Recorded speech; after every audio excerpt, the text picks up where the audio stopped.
and welcome to Public Speaking Pro Tips with Speechless, presented by Google developers. We help people turn the mundane into the memorable, challenges into insights, and presentations into performances. And we do that with something we call improv thinking. We'll give you exercises and insights to help you become more agile, more confident, and more engaging. Which brings us to our first core principle. If you are a presenter, you are a performer. If you're speaking in front of an audience of 300, a one-on-one or team meeting, or even just a video camera, then you are a performer. That's right. So we want to make sure you approach your talk, your video, or your meeting with that same attitude that a performer would approach their work. Sounds like we're ready for our tip number 1. Warm-ups! Let's start with our voice and face. Before I walk onto a stage, or into a meeting, or in front of a camera, I warm up my voice. This exercise is called Squish Splat. It's going to seem pretty silly, and that's because it is.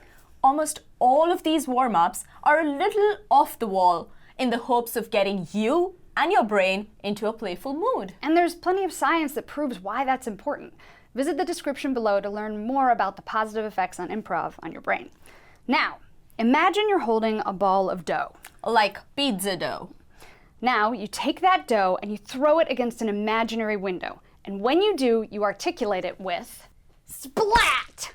Splat! Really stick that tongue out. Open your mouth as wide as you can, because after we throw the dough, we're gonna grab it back up from the window and squish it up. Squish! Perfect. And really try to make sure that your facial features all squeeze together. Make them a single point. Squish! Lovely. Now back to splat! And make sure that you really vocalize that ah part. Splat! Squish! Squish! This is going to be hard at first, but over time you'll get more and more comfortable making these weird wah faces. And eventually you'll even be able to look another person in the eyes and do this back and forth. Splat! Squish! Splat! Squish! Until then, try doing it in the mirror. And this is just one warm-up exercise of many. So check out the description below for more helpful warm-ups. And that brings us to tip number 2. Always put a story into your meetings, talks, or presentations. And we're going to practice telling a story with an exercise we call Portkey. It helps to get a random word to inspire your story. Okay, so the random word is breakfast. It's important to launch into the story right away. Don't sit and think for too long. A story in motion tends to stay in motion. Okay, breakfast. So when I first came to San Francisco about 2 years ago, I had to make my own breakfast. So now I had 2 choices. Either I cook my breakfast, which meant I would burn, melt, overcook, spoil something, or hunt down a place which gave amazing breakfast.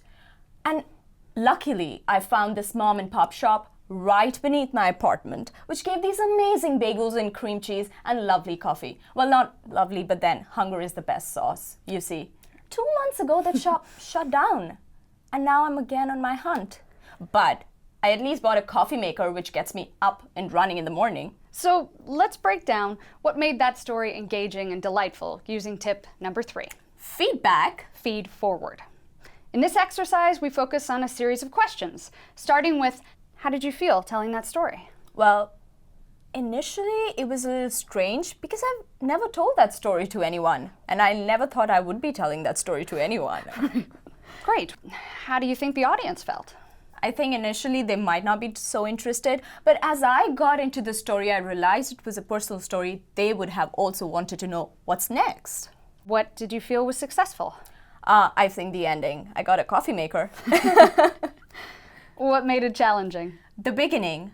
A random word, breakfast. I never thought I could come up with a story. What would you do differently? I would ramble less and be quicker, I think. Yeah. Okay, that makes sense. So you said it was a little awkward at the beginning, starting from the random word breakfast, and that you'd never told this story before. But once you got started, you felt like you kind of got more into it. The audience started feeling engaged, wanting to know what was happening next. And so you wanted to keep that feeling. So moving forward, you wanted to maybe make it a little less rambly, maybe a little more concise, and you really liked your ending and the bit about the coffee maker, and so I really want you to stick the landing next time. That felt like a great last line. That sounds like feed forward. Totally. And as you can see, I was able to help synthesize what Arjita experienced, helping her sort through the insights and next steps. Okay, let's recap. Tip number 1, warm up.